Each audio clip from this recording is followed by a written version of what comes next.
Jason brought up minutes ago here this idea that in some states it's of course permissible to bring a family member's ballot, for instance, to the ballot box, and that would be perfectly legal. And so as I'm watching the film, I'm thinking, okay, you don't want somebody who's doing the right thing, who's just carrying their family member's ballot, to be caught up in Dinesh's film and kind of being the subject of this accusation. But the way that you seem to sort that out, Dinesh, in the movie, that as best I can tell, and obviously as you lay out, is the only people who show up on camera in your movie, you say, are people who visited many ballot boxes.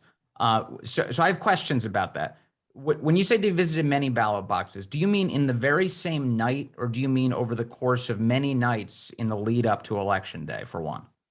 I mean both. So for example, the data that True the Vote purchased was from October 1 through Election Day, right? Mm-hmm. And in Georgia, they purchased data for the runoffs as well. So what you have is you have some mules on a single night going to 12 drop boxes in 4 different counties, in a sense, running a kind of mailman's route, but not to US post boxes, but to mail-in drop boxes. Now, that is necessarily a deliberate act, right? There's no accidental way to go to multiple drop boxes. And that's why they True the Vote set the bar kind of high. Yeah. Because if you set 2 drop boxes, there could be some eccentric reason that you happen to tie your shoelace at the second drop box. But why is it important to visit multiple drop boxes? If this is a criminal scheme, what's the importance of actually visiting multiple drop boxes to put these ballots in?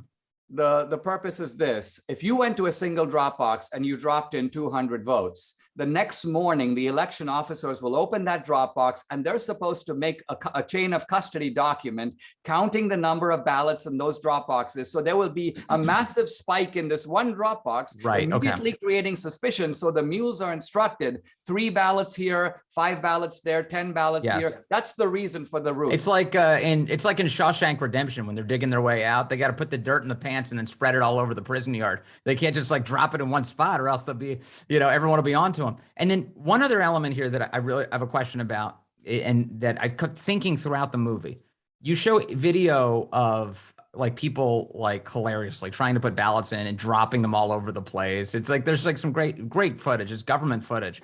But I was waiting to see video of the same person at a different location doing it again. Mm-hmm. And I didn't see that in the film. I was hoping that there'd be, oh my gosh, there's the same exact guy at a completely different location dropping ballots into boxes.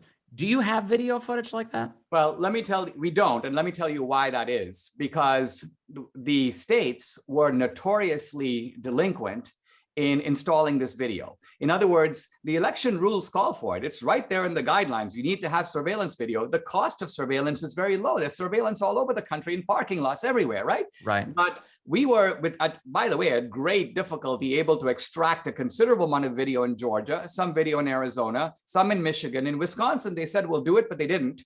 Even in Georgia, it's very spotty. So here's the problem.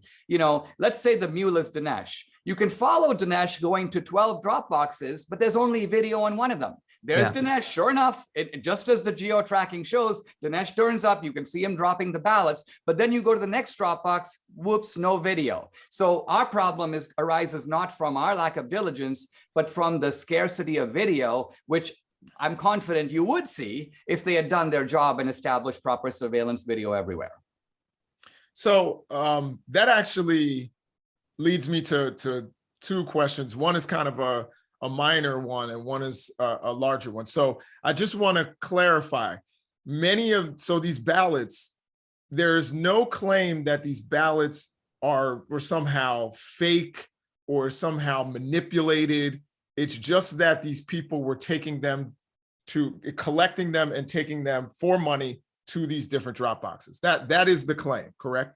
No, I think you're making the opposite assumption. You're assuming that there is some way in which nonprofit groups, which are, by the way, forbidden from electioneering, somehow got their hands on hundreds of thousands of legal, legitimate votes, and then, for reasons unknown, paid these mules and said, guys, you do it at night, make sure that you wear a hoodie, make sure that you wear gloves so you don't leave your fingerprints. I mean, that doesn't make any sense.